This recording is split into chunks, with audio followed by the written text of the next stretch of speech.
In with problem 16-3. So in 16-3 class, the question is, consolidated comprehensive income should be allocated to parent and the NCI. We already know that your consolidated income class would just be the income of the parent from its own operations plus the adjusted income of the subsidiary. But unlike in chapter 15 class, there will be additional adjustments to the income of the subsidiary, especially if there are upstream transactions. Upstream transaction meaning the transaction originated from the subsidiary transferred to the parent. In visualizing this class, I suggest you put the parent on top, the subsidiary below. So if the transaction starts with the parent going down to the subsidiary, then that would be called downstream. If the transaction starts with the subsidiary transferred to the parent, since we are putting the parent on top, then that will be considered as upstream. It's important to know the definition class. It's important to know what upstream and downstream means, because sometimes the problem will just tell you the intercompany transaction is upstream. The intercompany transaction is downstream. Okay, so you should know where it comes from and where it is going to, because it is the entity who makes the transfer class that will require adjustment to its income. So in chapter 15, the only income that will require an adjustment there was on the part of the subsidiary class. Here, it's possible for the parent to have adjustments to its income. And when will that happen? If there are downstream transactions. If it's an upstream transaction, aside from the regular adjustments to the income of the subsidiary, you will have additional adjustments. But again, it's important to know whose income will be adjusted, and the answer would be the source or whoever is the originator or sender class. Okay, so that's why it's important for you to know what are the role of the parties if it's upstream or downstream. No problem if the problem tells you that the subsidiary transfers to the parent. Okay, but again, there are some problems wherein it will not be specified by the problem. The problem will just tell you that the intercompany transaction is upstream or downstream. Okay, here in problem 16-3, what kind of intercompany transaction do we have? It is upstream. Okay, what does the problem say? Susan, which is the subsidiary, regularly sells merchandise to Pat, the parent. So again, the transaction here is upstream. If it's upstream, whose income will be adjusted class? It would be the subsidiary, being the sender or originator. Okay. So again, in computing for consolidated income, we know that its income depends from its own operations plus the adjusted income of the subsidiary. Here, there will be no adjustments to the income of the parent because we do not have any downstream transaction. Are we given with the income of the parent from its own operations? The answer is yes. Which is how much? Income of the parent from its own operations already given.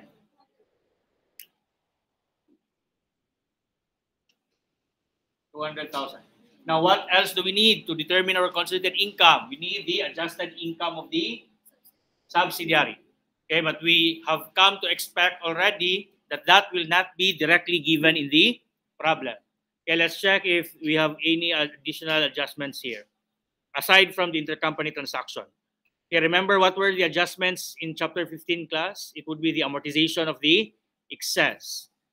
But I don't think we have that in this problem. Okay, so that means the only adjustment here will come from the intercompany transaction. What does the problem say? The parents' ending inventories in 2016 and 2017 include goods purchased intercompany of 112,500 and 33,000 respectively. The separate income of Pat and Susan for 2017. Now, the rule class, the adjustment arising from intercompany sale of inventory class would revolve around the markup on the goods transferred by here the subsidiary to the parent. Okay, and you can memorize the rule. Okay, but I'd rather us understand. But what's the rule? For the income of the subsidiary, you add the markup on the beginning inventory. Then you deduct the markup on the ending inventory.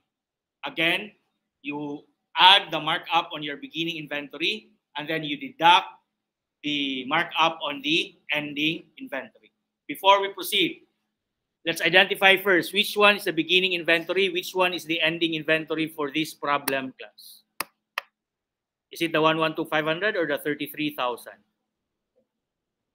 The beginning inventory is the 112,500 because that is the ending inventory in 2016. So the ending in 2016 will be the beginning inventory in 2017. Now, what did we say about the markup on the beginning inventory class? What did we say about the markup on the beginning inventory? It should be added to the income reported by the subsidiary to arrive at the adjusted income of the subsidiary. Why are we doing that? Number one, it was only sold this year. Okay, following first in, first out, those forming part of your beginning inventory will be assumed to have been sold during the year. They are the first to be sold for the year. Okay, so if they form part of your beginning inventory, they were sold this year. And if they are sold this year, then the markup or the income on that inventory is already earned. And if that's the case, why do we still have to add it this year, class? If we're saying it was sold this year and it is an income this year, why do we have to add it to the income of the, in this case, the subsidiary this year? Because the 200, do you see the 200, class? You should see the 200. You have two 200s there. But what 200 am I referring to now? The 200 of Susan. Okay? So the 200 of Susan, class, does not include the sale of those in the beginning inventory. Why? Because when did the transfer happen, class? If it formed part of your December 31, 2016 inventory, if it formed part of the December 31, 2016 inventory of the parent, when was it sold by the subsidiary to the parent? It must have been also in 2016. So that means the sale was recorded by the subsidiary in 2016. So that means the sales reported by the subsidiary in 2017 does not include that transfer anymore. Okay? But what happens in consolidation month? In 2016, it was transferred by the subsidiary to the parent. When was it recorded by the subsidiary? In 2016. But in the eyes of the consolidated entity, was it already sold? The answer is no. For it to be considered sold, for an inventory to be considered sold, class, the goods must be on the hands of outside parties. The goods must be sold to outside parties. So in the eyes of the consolidated entity, the sale from the subsidiary to the parent is just a transfer from one part of the consolidated entity to another part of the consolidated entity. Again, the sale by the subsidiary to the parent is not a sale in the eyes of the consolidated entity. In the eyes of the consolidated entity, the transfer from the subsidiary to the parent is just a transfer from one part of the consolidated entity to another part of the consolidated entity. Okay? So, in the eyes of the subsidiary, it was already sold in 2016. But in the eyes of the consolidated entity, class, when were these goods sold? Only in 2017. Only when it was ultimately sold by the parent to outside parties. And which leads us to our problem now. The amounts reported by the subsidiary did not include that anymore because it was already included in the previous year. But when did the sale happen in the eyes of the consolidated entity? Only this year. So that's why it will have to be added for this year's consolidated financial statements. Okay? But to simplify everything, all you have to remember is to add the markup on the beginning inventory. Because you have to understand whose beginning inventory are we talking about here? This is the beginning inventory of the parent class. Okay, but it's just that the source of this beginning inventory is the subsidiary. Okay, but again, the consolidated entity does not distinguish the parent and the subsidiary. In the eyes of the consolidated entity, they are just parts of the consolidated entity. Okay, so it was reported by the subsidiary as a sale last year. So obviously, it will no longer be part of the sales this year. Okay, we'll demonstrate later on. So here, the income of the income of the subsidiary of 200,000, then add the markup class. And the issue now is, what if we do not know how to solve for the markup on the beginning inventory of the parent that came from the subsidiary? Okay, what's the markup rate given, class? 150% of cost. So how then do you solve for the markup, class? First step is to get the cost. How do you get the cost? By dividing the price by 150%. How much is 112,500 divided by 150%? 75,000. Okay. 112,500 divided by 150% will give you 75,000. What is the 75,000? Is this the markup, class? Is the 75,000 the markup? No, that is just the 100%, and the 100% is the cost. So if the price is 112,500, the shipment price is 112,500, and the cost is 75, how much then is the markup, class? 37,500. And this is the markup that is only earned, that is only realized this year in the eyes of the consolidated entity. So again, you just have to add this one.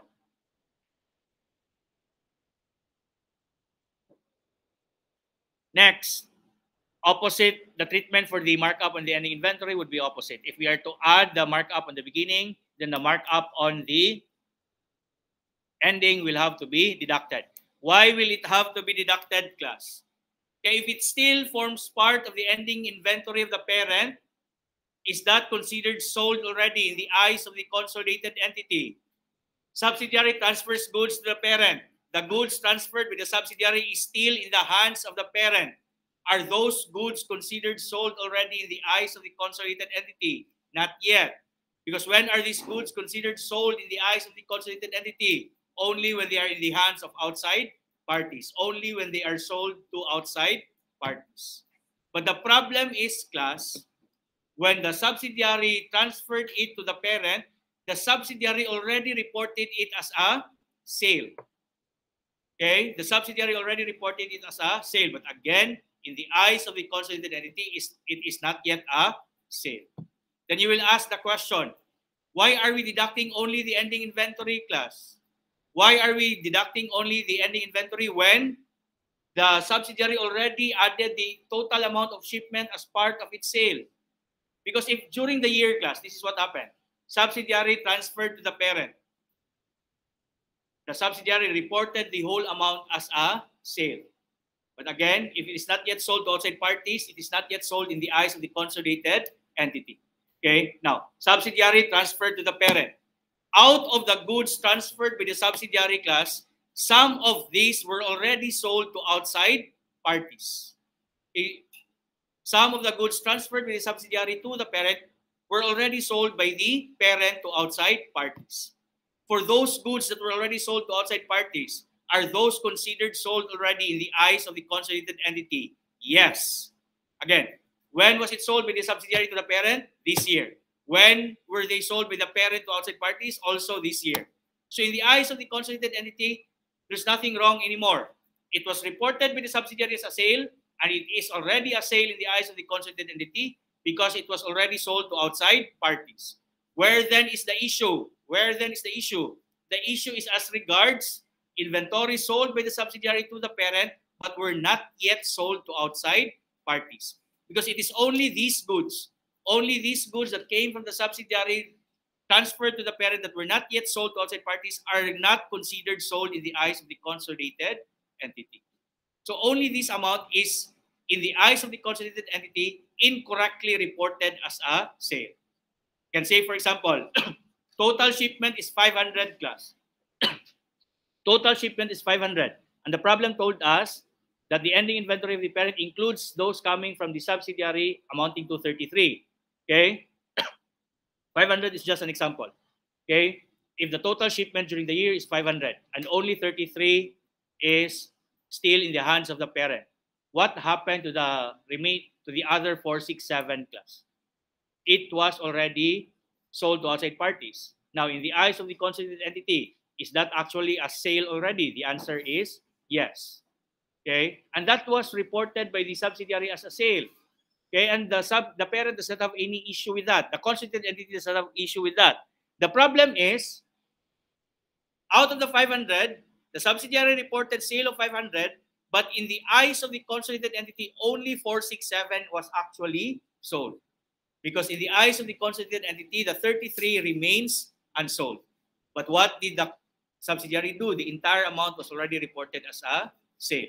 The cost of the entire 500 was already included in the cost of goods sold.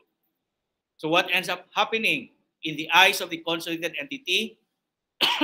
In the eyes of the consolidated entity, the markup, the income of the subsidiary is overstated, equivalent to the markup on the ending inventory. So that is why all you have to remember is add the markup in the beginning because it was not included, even though it should be included this year.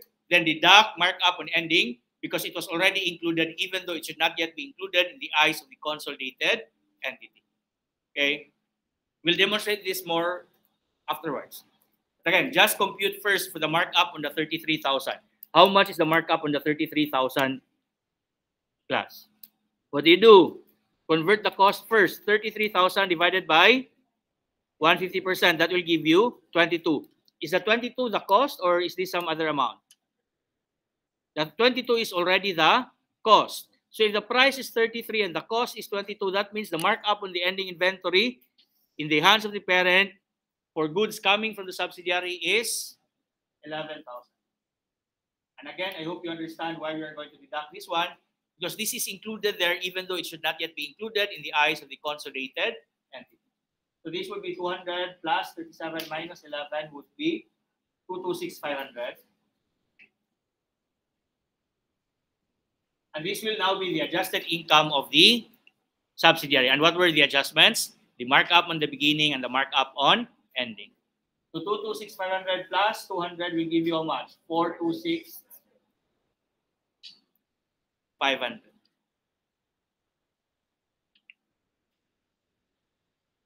Okay. And how do we call this amount, class? This is now the consolidated income. But why is this not among the choices? Because the question is asking you for the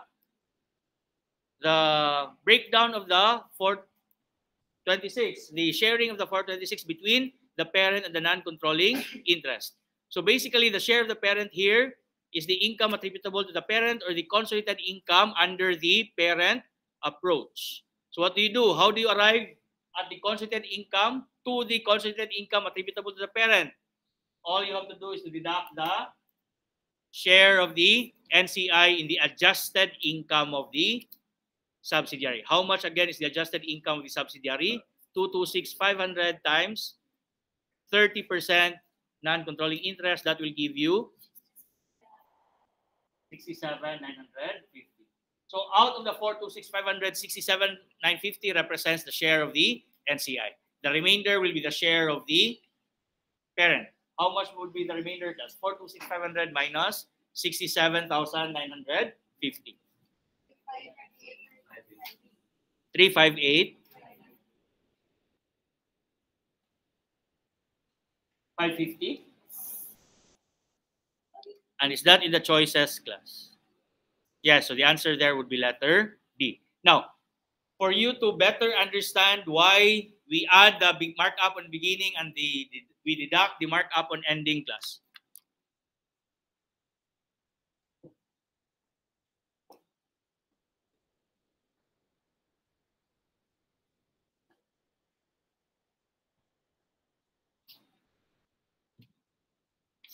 Class, how much sales was reported by the subsidiary, class?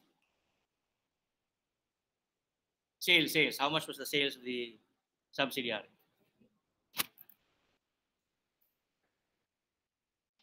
$800. Again, this is based on the income statement of the subsidiary. Okay, but again,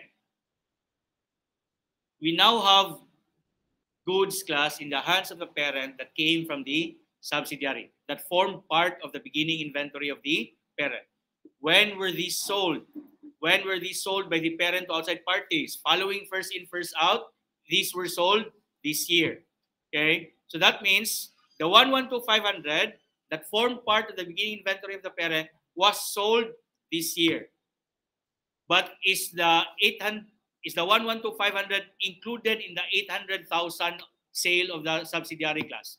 The answer is no, because when was the transfer of the 112,500 recorded? It was recorded in 2016. When was it reported as a sale? It was reported as a sale in 2016. But if you ask the consolidated entity, when did the sale happen? The sale happened in 2017, because it was only this year in which the parent was able to ultimately sell it to outside parties. So in the eyes of the consolidated entity class, the 800,000 is understated. Okay, the 800,000 is understated by how much? 112,500.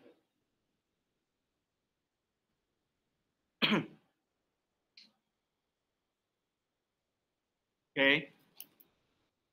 Next, let's proceed to the cost of goods sold first. Assuming no ending inventory first. The cost of goods sold of the subsidiary is 500,000. Okay. That is why the gross profit, it did not go through gross profit anymore, minus OPEX of 100,000. The net income was 200. Because if it's good if you just decide to memorize what to do, class, but I'm trying to make you understand why that's the procedure, why we add the markup on the beginning and why we deduct the markup on ending. Plus, what did we say about the 800? In the eyes of the consolidated entity, this was understated by 112,500. That would mean that the cost of sales was also understated, because this did not include the cost of the 112,500. Okay, this does not include the cost of the 112,500. Because again, the reporting of the 112,500 happened in 2016. So the amounts reported by the subsidiary in 2017 does not include the sale and the cost of goods sold of the 112,500. So in the eyes of the consolidated entity class, in the eyes of the consolidated entity, this is also understated by, not by 112,500. By how much? By the cost of the 112,500. How much is the cost of the 112,500 class? How much? We computed this earlier, 75,000.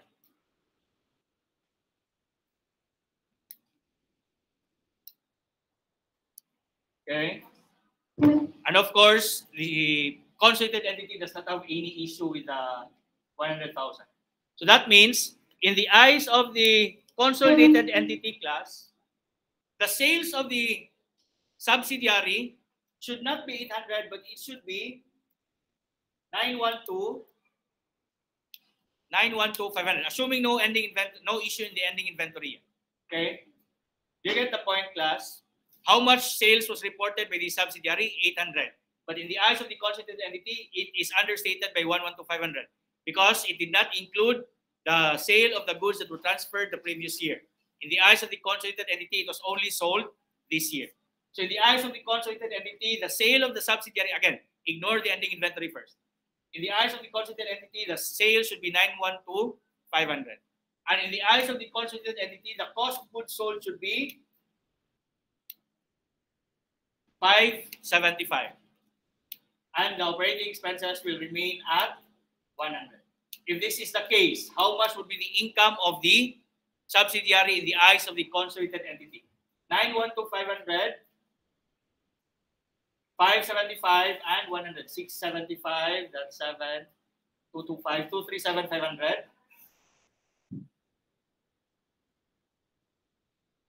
But how much was reported by the subsidiary class? 200. In the eyes of the consolidated entity, how much should it be? 237,500. Okay, how much is the difference? 37,500. So in the eyes of the consolidated entity, again, ignoring ending inventory, the income of the subsidiary is understated by 37,500. And is this 37,500 familiar? Yes, this is simply the markup on the beginning inventory. Because what's actually the breakdown of the 37,500? It's understated by 37,500 because sales is understated by 112,500 and the cost is understated by 75. So that's why you're actually just getting the markup or the gross profit on the ending inventory. Okay? Now, let's focus on the ending inventory class. We'll go back to this amount. Let's focus on the ending inventory. The ending inventory we're talking about here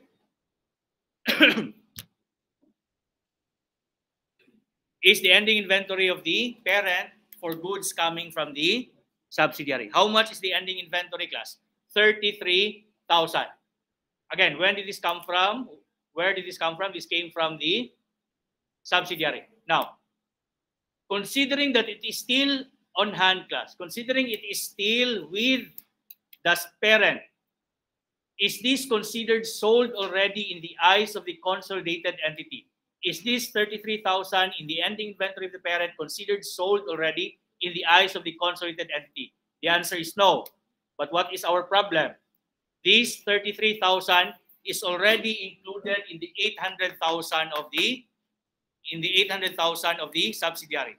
Because again, when the subsidiary transfers goods to the parent, it records the transfer as a sale in the year of transfer. When was this transferred? This year. How do we know? Because it remained in the ending inventory. Following first in, first out, if it's still in the ending inventory, it came from the latest purchases or latest transfer. Okay? But I hope you get my point. The 33,000 class was already reported by the subsidiary as a sale. But in the eyes of the consolidated entity, it is not yet a sale because it has not yet been sold to outside parties. So in the eyes of the consolidated entity, what's wrong with the 800? It is overstated by 33,000. And I hope you can see the difference. If it was in the beginning inventory class, what was the issue in the beginning inventory?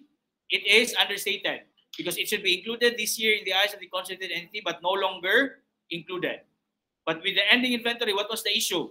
Included by the subsidiary but should not be included in the eyes of the consolidated entity.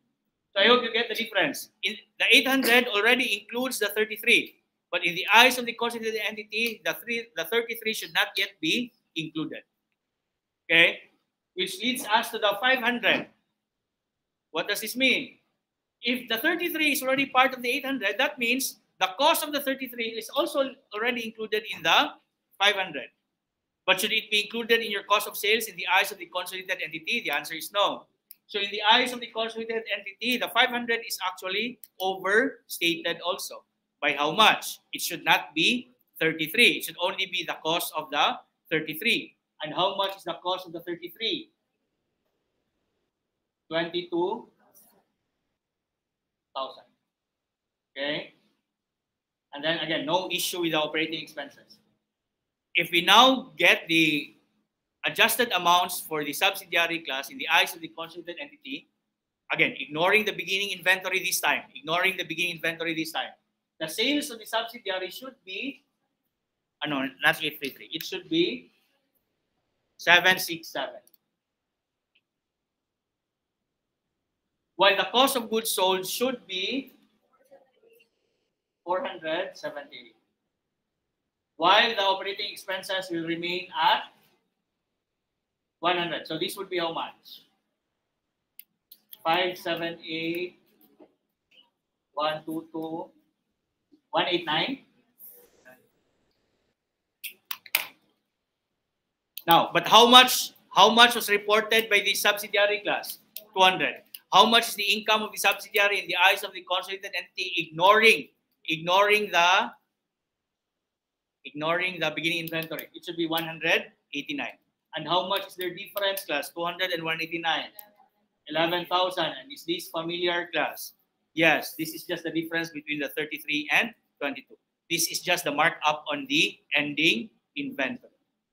And that is why you will have to deduct the markup on the ending. You follow, class? Now, if we take into account both the beginning inventory at the same time now, what did we say earlier? By virtue of the ending inventory, the 800,000 is overstated. But what else did we say earlier? That the 800,000 did not include the 112,500. What did we say? The 800 is also understated by 112,500. So we will add the 112,500. This is for sale. How about for the cost of goods sold? What did we say? This is overstated by 22 for the ending inventory. You follow, class? But aside from that one, this is at the same time understated also by the cost of the 112,500. Okay, so what do we do? We add the cost of the 112,500. How much is the cost? 1.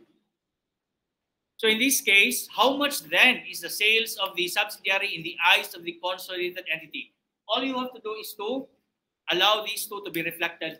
800 plus 112,500 minus 33.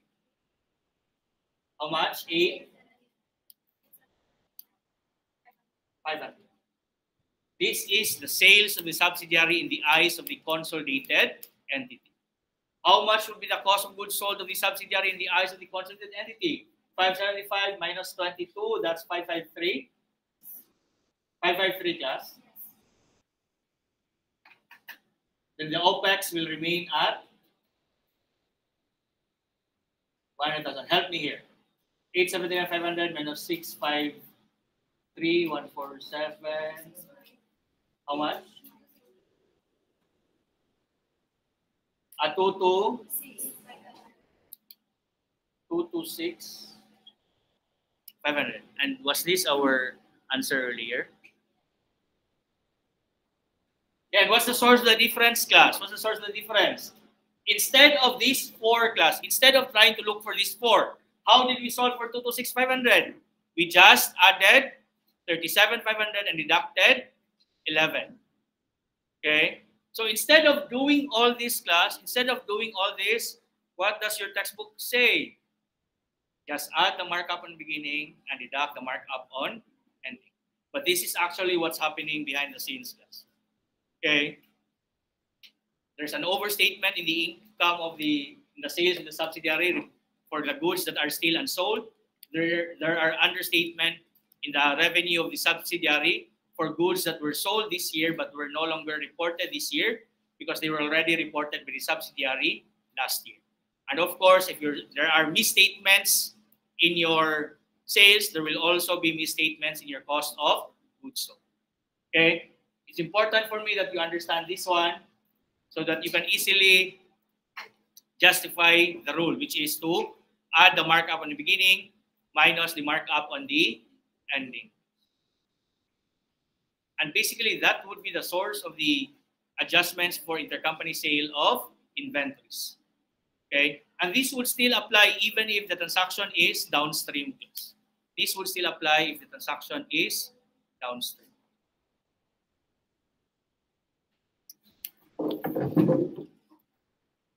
Let's proceed to 16-4.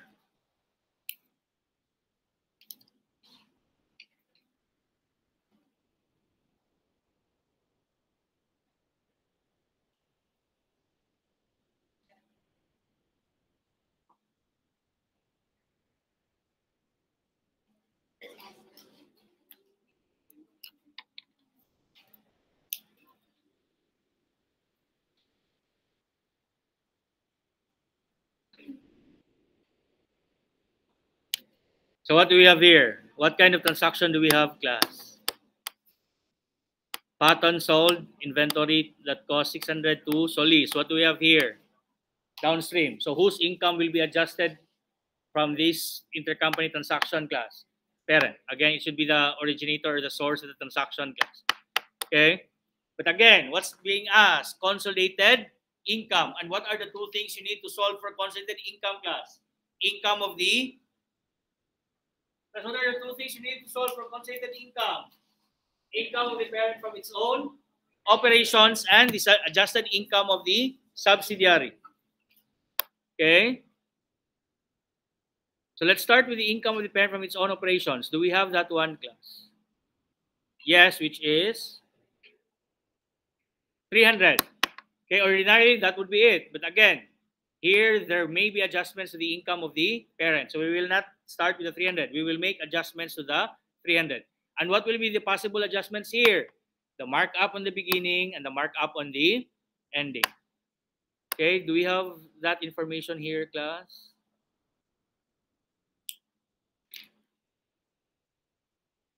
So no markup on the beginning. How do we know no markup on beginning, class? The business combination happened only in this year. I hope you understand. Okay, so no markup on beginning. What we have would be markup on ending. What did the problem say? Shipments amounting to 800,000 with a cost of 600. And what happened? Were we able to sell everything to outside parties during the year? What did the problem say? By December 31, 2017, the ending inventory of the subsidiary, the buyer, still includes 1/4 of the merchandise coming from the parent. So how much is included in the inventory of the subsidiary, class? 1/4. 1/4 of what? 800. How much is 1/4 of 800? 200. So does that mean we will deduct 200 from the 300, class? No. What are you supposed to deduct? You're not going to deduct the ending inventory. You're going to deduct the markup. How much is the markup on the 200,000? 50% or 50 something else? 50,000. How did we get 50,000, class? If you get the markup rate based on the sales price, how much the markup rate based on the selling price? It's 25%. Where did we get 25%? Total markup divided by total price. Where did we get the total markup? The total markup is how much? 200. Where did we get the 200? The difference between 800 and 600. The 200 that we're using here is not the 1/4, class. It just so happens they're the same. Okay, how much the total markup? 200. Why? Because the selling price is 800 and the cost is 600. Okay, so 200 divided by total price of 800, that will give you 25%. Converted into fraction, that is also 1/4. And that's why students who only rely on solutions manual, class, would get confused. Where are these amounts coming from? Okay, the 25 here percent is the same as, it's just 1/4, but it came from 200 divided by 800. This is now the markup rate. What do we do with the markup rate? We multiply it with the goods that still form part of your ending inventory. And how much goods remain in the ending inventory? 1/4, which is also 25%. 25% of what? 800, which is also 200. You multiply 200 again by the markup rate of 25%. That means the markup on the ending inventory is 50. And what do we do with the markup on the ending inventory? Add or deduct? Deduct, because it was reported as a sale even though it should not yet be a sale in the eyes of the consolidated entity. Okay, so that's it. 300 minus 50 will give you how much? And how are we going to call this 250? This is the adjusted income of the parent from its own operations. And what's the other thing we need? The adjusted income of the subsidiary. What does the problem tell us? There's a net loss of, and we do not have any adjustment. So we have everything we need. 250 minus 150, the net income of the consolidated entity or the consolidated income would be 100 only because of the loss of the subsidiary. Okay, so as a recap, class, what would be our takeaway now? In computing for the adjusted income of either the parent or the subsidiary arising from intercompany sale of inventories, what are the two possible adjustments, class? The markup on the beginning and the markup on ending. What are the adjustments? Add the markup on the beginning and then deduct the markup on ending. And I hope you understand why that would be the case, class. Second takeaway is knowing whose income will need to be adjusted. And it is whoever makes the shipment, class. If it's downstream, whose income will be adjusted? Parent. If it's upstream, whose income will be adjusted? Subsidiary. And all the problems, class, will revolve around those takeaways, class. Okay, and how will the problems make this more difficult? They will incorporate now the adjustments in chapter 15. So it's possible both one problem, both the parent and the subsidiary will have adjustments, class. But again, just break it down, class. Just break it down. The steps will be very easy to remember. let's end here.